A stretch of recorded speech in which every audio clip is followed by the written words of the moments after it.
The MMA community is on fire right now. And not because of the fight, not because of the scorecards, not because of the rematch drama, because of a handshake and a belt being wrapped around a man's waist, and a two-word Instagram post that said, "I forgive him." What Khamzat Chimaev did after UFC 328 was one of the most dignified moments you will ever see in professional fighting, and it might have just cost him the support of the most powerful faction in MMA. Because Khabib Nurmagomedov and Islam Makhachev, two of the most respected fighters on the planet, are not happy, and when those two are not happy, the entire community feels it. Let's get into every piece of this, because there are layers here that most people are missing.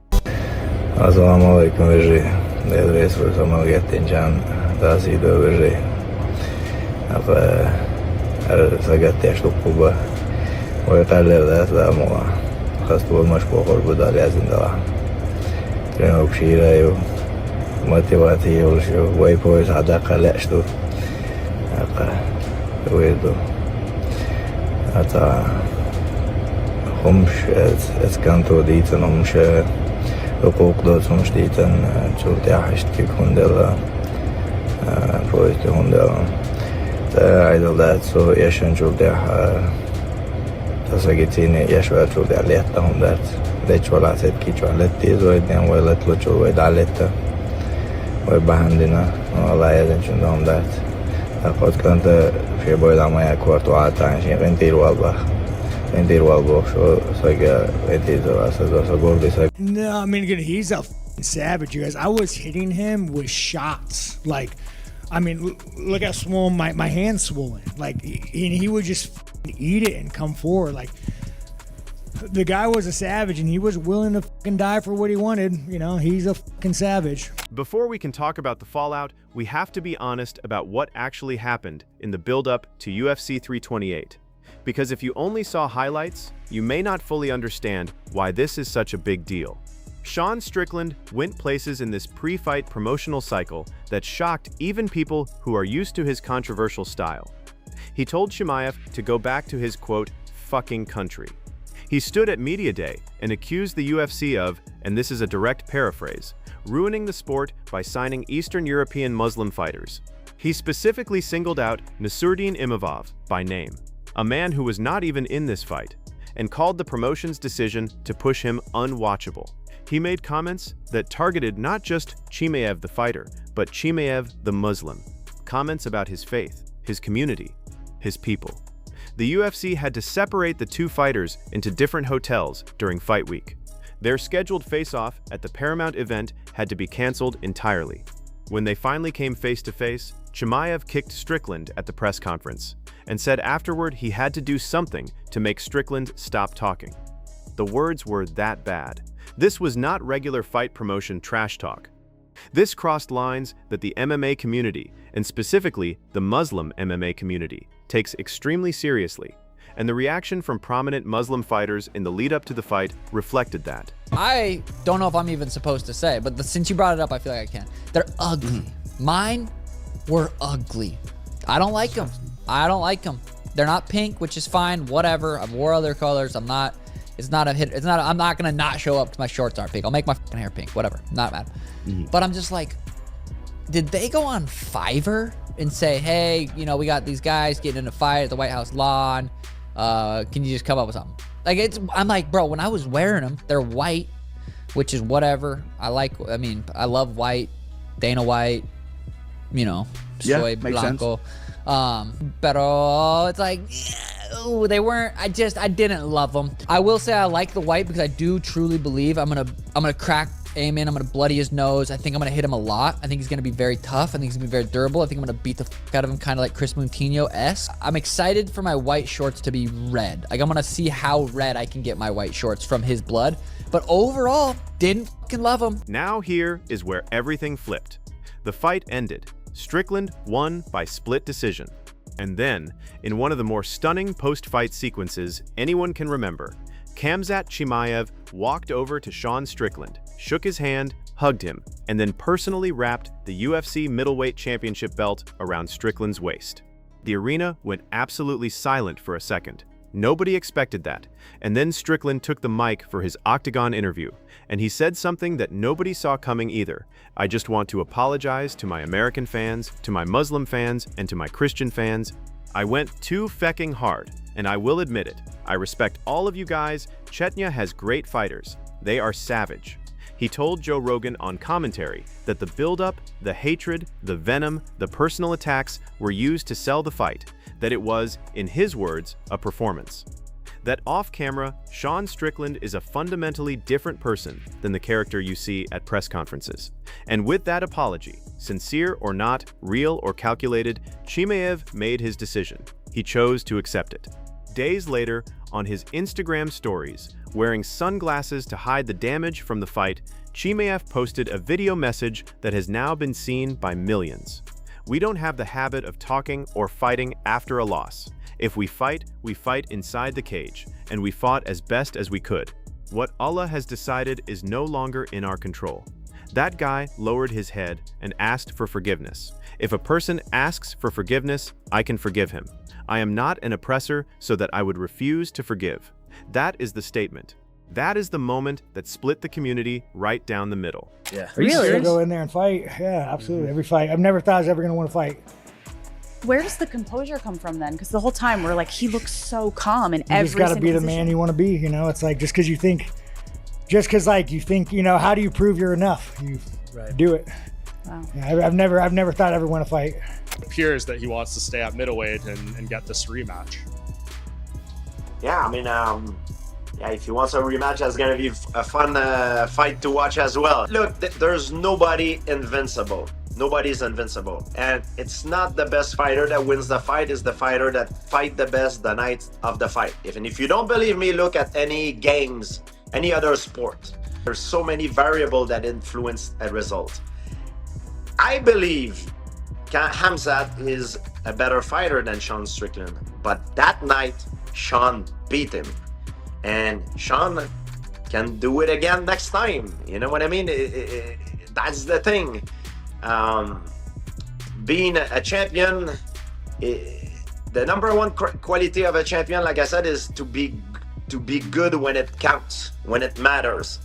And it's very hard. Of course, I would love to see a rematch. Now here is the core of this whole story. Khabib Nurmagomedov is not just a retired fighter. He is the godfather of the Dagestani MMA movement. He is the most influential Muslim figure in combat sports history. When Khabib speaks on matters of faith, identity, and respect within the community, people listen, full stop. And the word coming out of Khabib's camp is that he views Chimaev's forgiveness, particularly the public, social media, belt-wrapping version of it, as a betrayal. Not of Chimaev personally, but of the community that stood behind him. Think about what those fans went through during this fight camp. They watched Strickland attack their religion, their culture, their fighters, their people. They showed up, online and in Newark, and backed Chimaev with a ferocity that matched the trash talk. They were the ones saying this fight was bigger than just a title, that this was about representation, about respect, about proving that those comments had consequences. And then, the moment it was over, Chimaev put the belt on the man who said all of it, and posted a forgiveness message on Instagram. The sentiment from Khabib's side is, you do not get to forgive on behalf of an entire community. You can forgive for yourself. But those words were not aimed only at you. They were aimed at all of us. And the people those words hurt were not consulted before you decided to move on. Islam Makhachev, for his part, had taken a measured stance before the fight. He told interviewers that he believed Strickland was a different person off camera, and that fighters like him and Colby Covington use a persona to generate attention and sell fights. That nuanced take, respect the fighter, dislike the words, put Makhachev in an uncomfortable position after the forgiveness moment. Because now Chimaev was saying essentially the same thing Makhachev had said, that Strickland did not mean it, that it was all a show. But for many in the Dagestani and broader Muslim MMA community, that explanation is not enough. The words were said, they were public. They caused real pain to real people, and a private apology backstage does not erase a public campaign of disrespect. No, I mean, again, he's a fucking savage, you guys. I was hitting him with shots. I mean, look how swollen my hand's swollen. Like, and he would just fucking eat it and come forward. Like, the guy was a savage, and he was willing to fucking die for what he wanted. You know, he's a fucking savage. So I scored the main event. I had it 2-2 going into the last round. I thought Strickland won the last round. Did you anticipate that Sean and Hamzat would be so kind to each other after the fight? No, I was ready for the exact opposite. Split decision, undefeated champion. It seems like everything would be set up for a rematch given their history and everything, but it seemed like Hamzat really struggled to make the weight this time, and he said... He literally walked up to me after the fight and said, I want to move up. Yeah. I don't want to fight in this weight class anymore. First started, when the first 2 times I saw him fight on Fight Island, he used to talk about his stand-up in his team all the time. And I was saying, we haven't seen him stand up and really go toe-to-toe with somebody in a while. But I think, I think he had a rough weight cut. And here is what makes this situation genuinely complicated. Both sides of this argument have a real point. The case for Chimaev's forgiveness is rooted in Islamic values. Forgiveness is one of the most honored principles in the faith. Chimaev literally quoted his religion when explaining his decision. He said refusing to forgive would make him an oppressor. He framed the entire moment in terms of what his faith demands of him, not what the internet demands of him. And there is real dignity in that, real courage even. It is easy to be angry after a loss. It takes a completely different kind of character to shake your enemy's hand and wrap the belt around him. The case that Khabib and others are making is about accountability. It is about the idea that some things go too far to be excused by a locker room apology.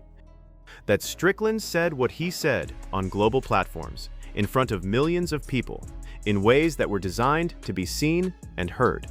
And that the response to that cannot just be a private moment in the octagon that most people will never fully understand, followed by a social media post asking everyone to move on. There is also a practical element. If Chimaev publicly forgives Strickland right now, what message does that send to the next fighter who wants to push the envelope with offensive pre-fight rhetoric targeting the Muslim community? Does it become a template? Say what you want, apologize after. Everyone moves on? Those are legitimate questions, and the MMA world is genuinely divided on the answers. There it is! He still got out! 5-piece combination, 5-piece combination. I know. Wow. With all that being said, Sean Strickland did an amazing job keeping his composure, keeping it in drive, staying just consistent with the jab and the cross, and it paid massive dividends. He's able to beat an undefeated fighter in Hamzat Chimaev, who is considered the boogeyman of this division. And let's see where we go from here. Listen to me. Who gonna spar me? I am. I'ma beat shit down your leg. You the nicest. You cold. Oh, God, yeah. You cold. You ain't never seen a like me. I promise you. Listen to me. I'm gonna take her to school. You're gonna take her to surgery. Look. Big ass nigga, big ass. Look. I want you to have an advantage, so I'ma come to the session drunk. He gonna come drunk and beat the whole He gonna come high. I'm gonna smoke 5 blunts before I do my shit. Bro, I'm gonna smoke. I respect you. But it's just like, I know, because that's y'all sport. It's like, they can't believe that we can be good at y'all sport. I know y'all can't believe it, you know what I mean? No. But, I ain't gonna lie. I was gonna beat your ass in boxing, but he gonna take it to school.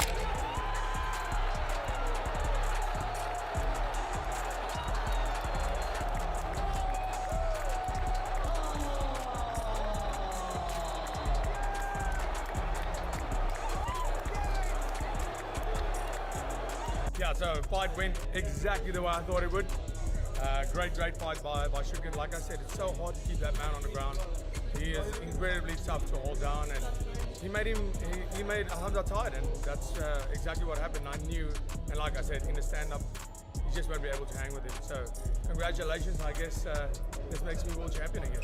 In the middle of all of this, there is one voice that cut through the noise in a very different direction. Nate Diaz, speaking at a face-to-face media event ahead of his upcoming fight, was asked about the Strickland-Chimaev buildup and the post-fight reconciliation. And Diaz did not hold back. He blasted both of them, not just Strickland, both fighters. His point? That the whole thing was manufactured from start to finish. That the beef was fake, that the hatred was a performance, and that the fact they hugged it out so quickly proved it was never real in the first place.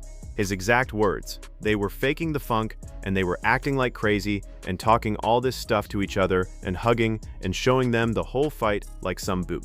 He added that he would never create fake artificial beef with someone just to sell a fight. Now, whether you agree with Diaz or not, and plenty of people think he is the last person on earth who should be giving lectures about fight promotion, his observation adds another dimension. Because if Strickland himself admitted to Joe Rogan that it was all to sell the fight, then what exactly were Khabib and the community reacting to? Real hatred? Or a character who does not actually exist? That question makes this situation significantly more complicated than it first appears. Chimaev. Split decision. Don scores it. 48-47. Strickland. One apiece. And Eric Ho scores the contest. 48-47 for the winner by split decision. And